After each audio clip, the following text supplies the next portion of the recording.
Greetings and welcome back, gentles and ladiesmen, to another fabulous episode of Exo Plays Spyro 3. Ripto, Sir not appearing in this game. And the last episode, we finished off the Evening Lake world, so all we got left is the boss, so let's go take him on real quick. The rocket's fueled up and ready to go, Spyro. I guess this hunk of junk is supposed to fly. Sure glad I ain't the one getting on. Hop on, Spyro. Don't worry. Fairy engineering has never failed. Hop aboard, Spyro, and boldly go where no dragon has gone before. Well, at least not in 1,000 years, at any rate. The rocket is ready for launch, Spyro. Hop aboard whenever you want. Alright. They're gonna head off to the final hub world, Midnight Mountain. But of course, our villains are still in this game.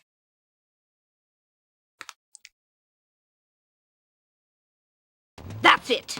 I've had enough. I'm going to create a monster to end all monsters. And I'm going to send it out to destroy all the dragons, even the little hatchlings. Yes, yes! It will smash them and crush them and grind them and tear them. Oh, yes! Smear them and smoosh them and crack them and crease them! But, won't that kill them? That doesn't matter, as long as I can still collect their wings. What? All this time you've only wanted them for their wings? Of course, you ignorant girl. I need them for a spell, so I can live forever. Wait a second. A spell? What did you think I was going to do with all those dragons? Open a zoo? You said just keeping them in our world was enough. You never said you had to kill them. I don't have to kill them. It just stops them from wriggling so much. You're terrible. I can't believe I ever listened to you. Stupid, insolent brat. I'll take care of her as soon as I finish off that dragon. Now, where was I? Ah, yes!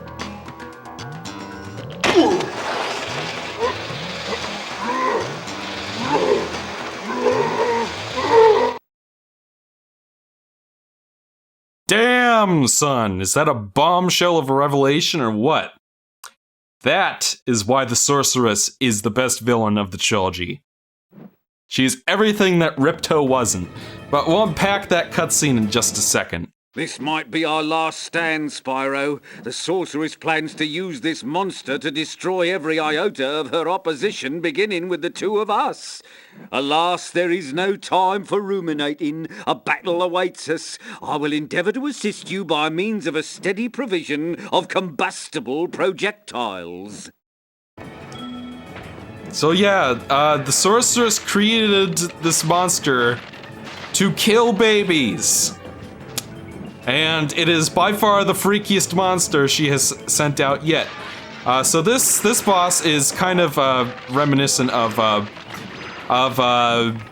mostly Gulp, I guess. Except that this guy can fly. He's a little bit different. He kind of reminds me of the wizard we fought in Spooky Swamp as well, in terms of, you know, he shoots out enemies that specifically those crab enemies. And those enemies were from, I think, Icy Peak.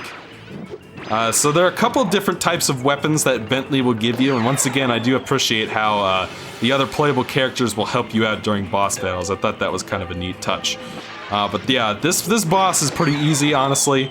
And once again, I have to give Spyro 3 credit. It inherits the improved boss design from Spyro 2, but without making the bosses take 10 billion years to kill if you die. Because, you know, like, if you die on Gulp, it takes like 15 minutes to beat him again. It doesn't take 15 minutes, but it feels like it, you know. Bosses are really long in that game, but these bosses are about as well designed as the ones from Spyro 2, but they don't take forever, which is fun. Hey, that was a fire troll! You might have remembered if you played Spyro 3, or Spyro 2, that in Cloud Temples there were these ice trolls that you would fight, and the ice trolls, what they would do is they would run around, and then you had to freeze them and use them as Actually, I think they were fire trolls in that game, not ice trolls. But point is, that was a fire troll that we just saw. So it's kind of a neat little cameo. I guess you can add that to the list of assets that got recycled from Spyro 2 for this game. Yeah. 2 different types of rockets. The green ones obviously shoot out rocket, while the red ones shoot out kind of a machine gun bullets. Pretty sure that the green ones don't home in. I guess we'll find out. Oh, they do home in, okay. So as long as the shield is down, you will be able to fight him. Oh boy.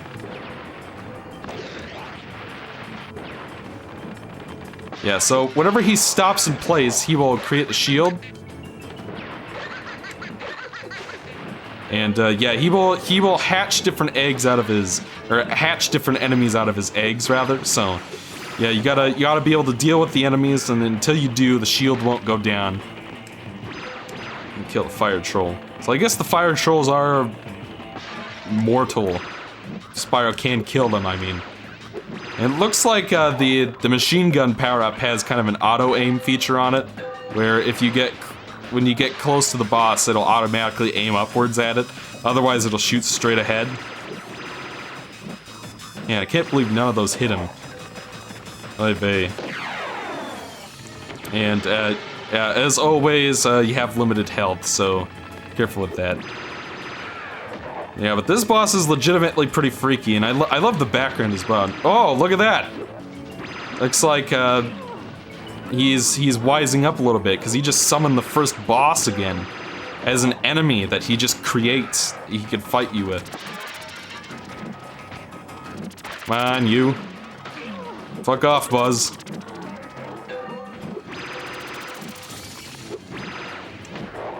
Yeah, there we go, we got him. Yeah, so the background is like you're in some kind of giant fossil or of some kind, and it's got like teeth. It's a really cool looking background. As opposed to Spyro 2 where everything was like in a castle, you know, so it's kind of interesting variety that I appreciate. Alright, and with that we have defeated What's-His-Face, and we are heading back, we're heading to the next hub world. Hi, Bianca. Did you bring any more food? I'm starving. There's no time for that, Hunter. We have to stop the sorceress. She's gonna kill all the dragon hatchlings. Wait a minute. Why should I trust you? This could be another trap. You're in a cage, you furry numbskull. How can I trap you by letting you out? I don't know. You sorceress types can be sneaky. I never thought we were gonna hurt the dragons. Come on, we don't have time for this. So yeah, Bianca is... This is what I meant when I said that Bianca was the best character in the trilogy. Talk more about that in just a minute. Because she's gonna show up and talk to us in just a second, so let's go chat with her real quick. Spyro, I know you don't trust me, but I want to help you stop the sorceress. There's a way to open a hidden portal to her lair, but it'll take some very strong magic. If you can find more of the dragon eggs, I think my magic will be strong enough to open the portal. I'll come find you when you have enough eggs, okay? Okay, so let's go get Sparks back, because Sparks keeps dying on me during that boss, which is a little bit irritating. But yeah, Bianca is the best character in the trilogy, and my reasoning for that is she is the only one with a character arc.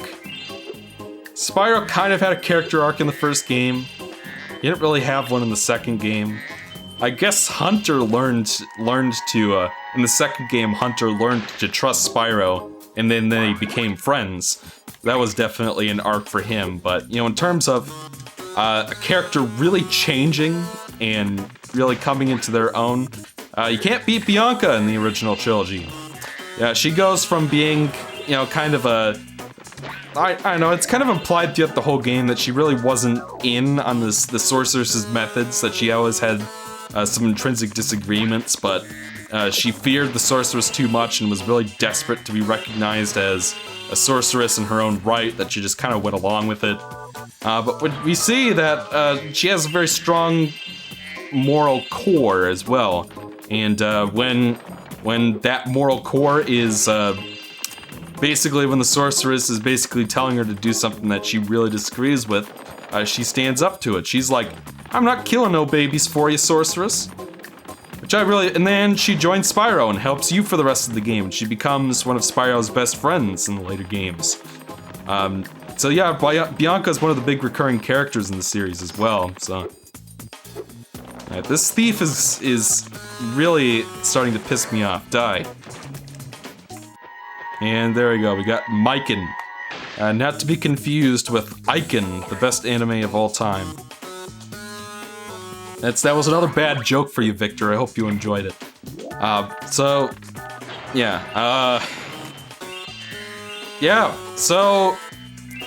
one of the problems with Ripto in the second game, there are several interlocking problems. First problem was he had no effect on anything happening in the actual levels, which made but meanwhile all the characters is like, he's causing all sorts of trouble around here, but they never actually show him causing any trouble, is the problem. So they have all this bluster about him being this big unstoppable force who's ruining everything when he doesn't actually do anything. And he doesn't actually affect anything that happens in the levels. I talked about this a lot, the Spyro 2 playthrough. Go to the episode where I play Robotica Farms and I talk about it in more depth there. For about 30 minutes, actually. But what's really nice about the sorceress is she has, well, first of all, you actually know what her plan is. Ripto doesn't really have a plan. He just sort of locks himself in a castle and throws up a few banners, and then that's it. And then you beat him at the end. Wonder, do I seriously not have enough? You did it, Spyro! You found enough of the dragon eggs for me to unlock the portal. Once I've opened it, you can confront the sorceress whenever you're ready. But be careful. She'll be expecting you.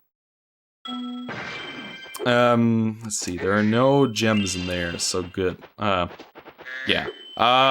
Let's see, I might actually go... No, actually what I'm gonna do is, just so I can show a couple certain things off. Jeez, what was that? I just got, like, combo broke there. Oy vey. In the case of the sorceress, not only does she have a presence in every level in the game, through her army, not only does she kickstart the plot by ordering the kidnapping of the dragons, as opposed to Ripto where the collectibles had nothing to do with him. Like, Spyro's goal in this game is to rescue his dragon buddies. Defeating the sorceress is just kind of the third act twist. Where it's just like, he was mostly concerned about saving his species, just like in the first game. But in this game, it's also about, bringing back his... he's mostly concerned about saving his species, just like in the other game. But this game, we actually have a better stake in defeating the villain, because she wants to kill off Spyro's entire, basically the future of his race, by killing a bunch of babies. So that she can live forever, because she's a selfish bitch. And, keep losing my train of thought. Almost lost my cool for a second there. But, yeah, and that's an example of a third act twist done right. Like, in the parlance of the 3-act structure for film specifically, the idea of a 3-act structure is, you have a bunch of tensions in a story. And, you have a tension within a scene, and then you have an overarching main tension that's like the conflict of the story. And the idea of a third act twist, when done right, is to basically recontextualize what's been happening in the game in a different light. So that it's related to the main tension, but it's a second tension that comes afterwards. So the main tension is rescue Spyro's dragon buddies. And the sorceress is just kind of a pain in the butt who happens to be in the way. And, ooh, what's that? I wonder what could be beyond that door. Guess we'll find out later. Let's see, have I found everything yet? Looks like not. We got some stuff over here, evidently. Oh, looks that. Alright, so we got all the gems in this stage. And we got all the eggs, so we're done with this level. let's see. Let's go. I suggest we go break out Agent 9 first. We'll go do that. But yeah, in this case, main intention is stop or save your dragon buddies, the little baby dragons. And then the third act twist is she doesn't just want to reintroduce magic to this world, she wants to kill them all so that she can live forever. And so that basically recontextualizes why you want to save the dragons and gives you a concrete reason to want to defeat the sorceress. Well, well, Spyro, look what I have here. It's a life-size space monkey action figure, complete with a fully operational laser. I'd love to let him out so you can play with him, but the sorceress seems to think he's a menace. You've always had a weakness for helping silly little creatures, haven't you, Spyro?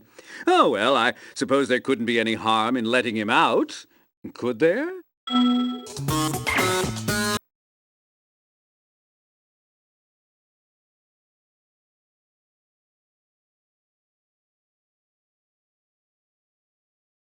Woohoo! I'm free! Thanks, Spyro! Oh, say, you ever see a bear dance? No.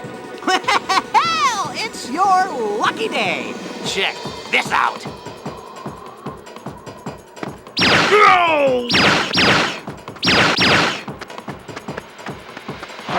Dancer, isn't he? Not much stamina, though. Too bad I had a lot more ammo left.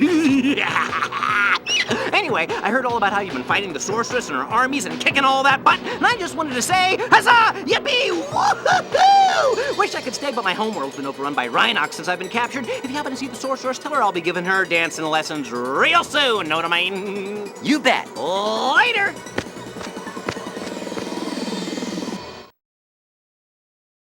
So yeah, Agent 9 is a bit of a whack job. We'll be finding out more about that in just a minute.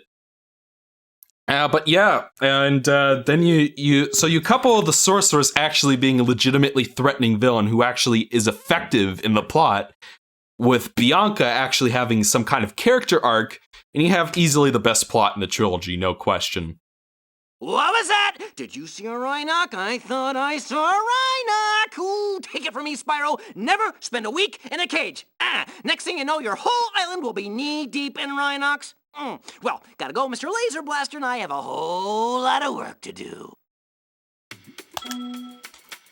All right, so this is where you're meant to... Ah, Agent 9, my favorite pupil. Welcome back to my island laboratory. I'm afraid Rhinocs have taken over the whole island. Perhaps you could stop them before they destroy all my research. Yeah, so evidently, Mr... What's-his-face? Professor is back from Spyro 2. You may recognize him. Oh, it'll be just like old times. Try shooting these dummies to get warmed up, but be careful. I think a Rhinoc might be hiding among them. Okay, so in terms of playing as Agent 9... Shit, what's going on? There we go. So yeah, like I said in the... We previously played one of Agent 9's levels. And in that level, it was a straightforward...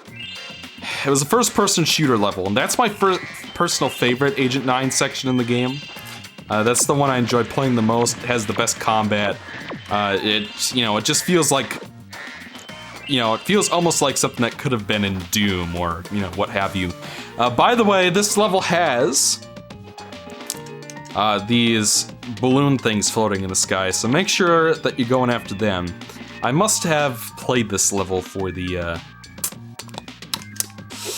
trying to remember. Anyways, let's destroy this guy real quick. Once you destroy them all, that'll open the way forward. Let's see, is there anything in here I can do right now? Oh, there is. So yeah, basic control's really simple, as always, and if you forget, as always, you have the little help thing. So running sideways, you jump with this X button. Sniper, you go into first person with triangle, just like with Spyro himself and with Sergeant Bird. So basically, by the time you get to Agent 9, these controls shouldn't be that difficult to figure out. A vast number of Rhinox are waiting to ambush us as soon as I lower this force field. I expect they'll keep coming until you shoot the red panic button next to the door where they come out. It's like we got a 25er.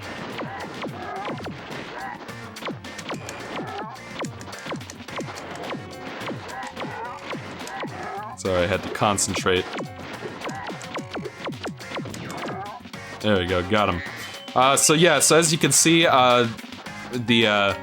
this button here, let L1 and R1 both will center the camera, and I don't know, does active affect the camera here?